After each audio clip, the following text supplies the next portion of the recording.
Agora a gente fala dos times que estão em alta, a gente fala dos times que estavam em crescente, Média. agora falar dos times que terminaram, né, antes da paralisação, em baixa, né? Sim. E Carlos citou o Vitória, inclusive o Ivan Almeida aqui pergunta sobre o panorama da dupla Bahia. A gente falou de Bahia, Ivan. Vamos falar de Vitória agora, né? Vitória é um dos times que terminou em baixa, né? A gente tem Vitória, a gente tem Santos, tem Fortaleza, Juventude, Sport, que, na minha opinião, o Sport já caiu, gente, com todo respeito, mas na situação que tá, acho que é muito difícil reverter. 11 jogos e 3 pontos 11 é jogos e 3 complicado pontos, de então, recuperar. É muito complicado. Muito complicado. Tá? Vai ter que se reforçar bastante, vai ter Sim. que lutar muito. Mas temos aí Vitória Inter, com a mesma pontuação, Vitória Inter e Santos, com 11 pontos, né? A gente tem ali Fortaleza, que também tá mal, né? E apesar de ter feito ali...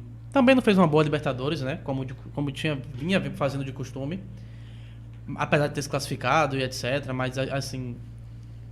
no tocante ao futebol brasileiro, tirando a parte internacional, Fortaleza vem mal. E aí a gente tem Vitória, né, que é o time que contratou 4 jogadores, né? Tem o Maicon Jesus, que estava no Galo. Teve o Thiago Couto, goleiro, o Renzo Lopes, atacante, e o Rubem Rodrigues. Isso. Né? E vamos falar do Vitória. Vitória foi o time que buscou alternativas no mercado diferente do que a gente estava esperando, né? A gente traz jogadores, tirando o Thiago Couto, que já era conhecido, traz jogadores que são pouco vistos no futebol internacional, mas tem bons números. O próprio Rubem Rodrigues, o meia, ele tem uma temporada que ele faz 40 jogos e 22 gols. Então, é uma coisa que chama a atenção. Sim. Apesar de ter jogado ali a segunda divisão do futebol inglês. Mas a gente tem exemplos aqui, por exemplo, do zagueiro Pablo Mari, que jogou no Flamengo, que veio da segunda divisão da Espanha e foi um dos melhores zagueiros do Brasil em 2019. Então, quem sabe ele não possa ser ali um bom nome.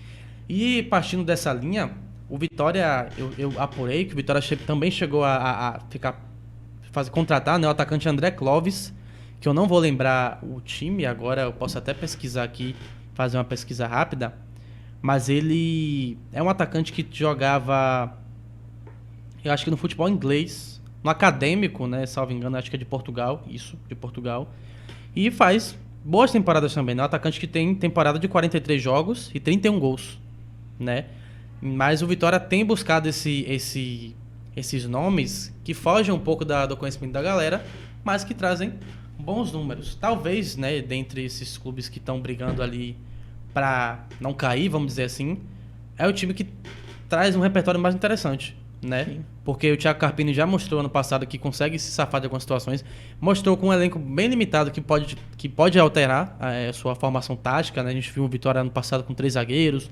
com a linha de 4.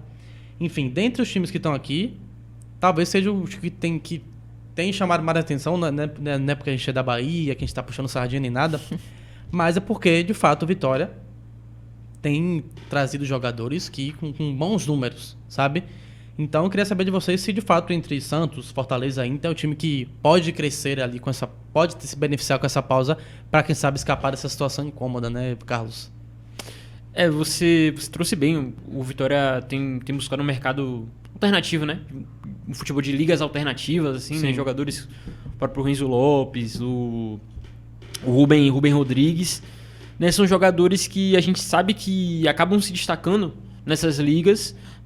O Vitória foi a fundo, correu atrás. Eu acho que é uma aposta interessante. Eu acho que pode ser algo que pode mudar o Vitória de patamar nessa segunda página aí do futebol brasileiro, né? Sim. Tanto na segunda página, dentro do segundo semestre agora. Mas, assim, eu acho que, claro, você trouxe o nome do Pablo Mari, por exemplo, que foi pro Flamengo, né? Veio da segunda liga espanhola e conseguiu competir em alto nível, foi titular do Flamengo e depois ele foi até pro Arsenal. Sim. Assim, eu acho, claro, né? Tem toda aquela questão. Um cara que vai para um elenco como o do Flamengo, de 2019, aquele elenco que é muito bom, o cara acaba sendo impulsionado, né? Ele consegue atuar em alto nível, tá ali no meio de caras que conseguem desempenhar muito bem. Eu acho que, por exemplo, o Rubem Rodrigues ele vai precisar... Vamos ver se ele vai conseguir competir em alto nível, se ele vai conseguir ser determinante, Essa assim, questão né? do clima também influencia bastante, né? Demais. E Exato. ele chega aqui como, não vou dizer um salvador da pátria, mas um cara que vai precisar entregar, porque ele já entregou bons números. E rapidamente, né? Porque ele chegou, o quê? Não faz uma semana, né? Chegou, tem Que ele umas foi 2 contratado. semanas. É? Então, 2 semanas. Então, né?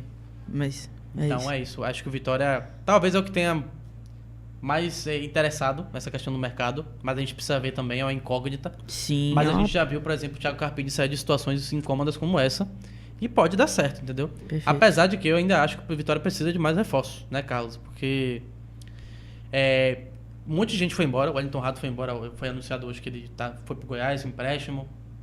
A gente teve Bruno Xavier saindo, teve Thiaguinho saindo, teve Mosquito saindo, enfim. Janderson, foi feita uma limpa, né? Janderson, né? O próprio Janderson.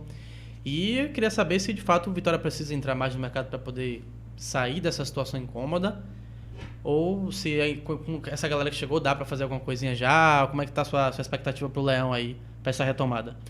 Precisa, né? Precisa se reforçar mais no mercado. Até porque, como você disse, foi feita uma limpa, né? Foi muitos jogadores Reformulação, né? Inclusive uma o presidente reformulação. Fábio Mota, ele confirmou pra gente que essa janela a Vitória só pretende trazer jogador gringo.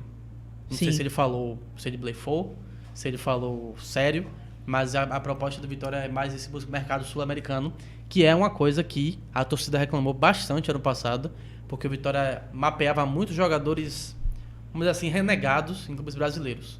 Alguns deram certo, outros não, mas a Vitória tem entrado nessa linha de buscar jogadores não só sul-americanos, mas jogadores de outros países, de outras nacionalidades, enfim. Queria saber se de fato é uma boa linha ou se ainda é também assustador porque a gente não conhece esses jogadores, enfim. É uma linha diferente. Como vocês bem trouxeram aqui, o Rubem Rodrigues ele vem num momento em que ele precisa responder de forma rápida. Não só ele, também o Renzo Lopes também, uma alternativa ao próprio Renato Kaiser, que em algum momento vai ser importante que o Renzo ele entre no jogo, ele inicie uma partida que ele tenha que corresponder, fazer um gol ali que possa ajudar o Vitória dentro de uma partida.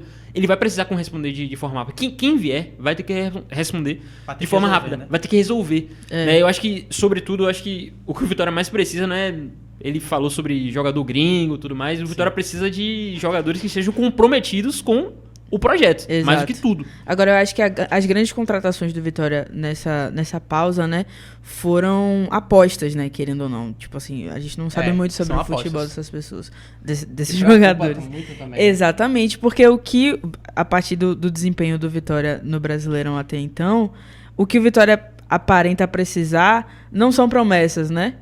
São pessoas que assim, Tem uma experiência, ajudem né? de fato o Vitória. Então, se esses jogadores não derem certo, e aí? A gente vai Entendeu? ter que apostar num Mateuzinho que já passou por isso. Exatamente, que também não tá numa fase excelente, O entendeu? Lucas Alta que já ganhou Libertadores, enfim, mas tava numa baixa enorme. Exato, é isso. No Vitória está desempenhando bem, né? Tá É indo bem, uma né? das Se um dos identificou pontos com positivos o time. Sim. do Vitória O 2025. próprio Talvez Baralhas também, né? Baralhas, tipo... Mas eu acho que o Vitória é um time ainda, apesar de jogadores que chegaram serem apostas, acho que é um time que passa na frente aí de clubes como o Inter, Santos e Fortaleza, que ainda não mostraram nomes aí. Apesar de que o Inter tem um elenco melhor, então acredito que o Inter vá despontar em algum momento. Mas eu acho que é o que mostrou mais repertório, vamos dizer assim. Eu acho que dentre esses três citados, no caso o Vitória, o Inter e o Fortaleza, o Vitória é o que mais tem chance de demonstrar algo diferente, né? Sim. Porque o Fortaleza e o Inter até então eu não acompanhei o mercado deles, mas eu acho que não fizeram grandes contratações, né? Não, Ou acredito contratações que não. diferentes. Então, o Vitória é isso, é o que tem mais expectativa, pelo menos, né? O que tem mais perspectiva de conseguir algo maior. Eu acho que é natural. Por exemplo, o Fortaleza e o Inter, eles, em algum momento da temporada, correspondendo e saindo dessa situação, eu acho que é mais esperado. Eu espero mais que o Fortaleza e o Inter acabem em algum momento correspondendo. Sim. E saiam dessa situação. Inclusive, assim, eu vejo o Vitória que vai brigar pelo menos por um bom tempo, se não até o fim do campeonato, brigando contra o rebaixamento. Eu acho que vai passar por essa situação por um bom momento, um bom tempo aí. Sim. Então, assim, o Vitória, ele precisa corresponder, vejo eu, mais do que Inter e do que Perfeito. Fortaleza. Concordo. Porque é mais esperado que esses dois times vão corresponder em algum momento, vão sair dessa situação, Exato. vão brigar por coisas maiores dentro do campeonato. Imagino eu, inclusive, que o torcedor do Vitória deve ficar muito preocupado vendo o Internacional, Botafogo, São Paulo, o próprio Fortaleza embaixo nesse momento e vendo times que, com todo respeito, o Mirassol em 8º, por exemplo. Sim. Porque o torcedor imaginava ver um Mirassol brigando contra o Vitória numa situação dessa agora. Imaginava ver, tipo... o próprio Ceará, que faz um campeonato que devido à você enxerga que circunstância... tem times ali que tem muito mais poder de poder sair dessa situação incômoda. Exatamente. E times que brigariam pra cair, para não cair, que estão em cima. Como você falou, o Mirassol tá lá em cima. Exato. Com todo respeito ao Mirassol, óbvio. Mas é uma situação que preocupa mesmo. E o Vitória precisa apresentar um futebol bem vistoso para poder sair dessa situação.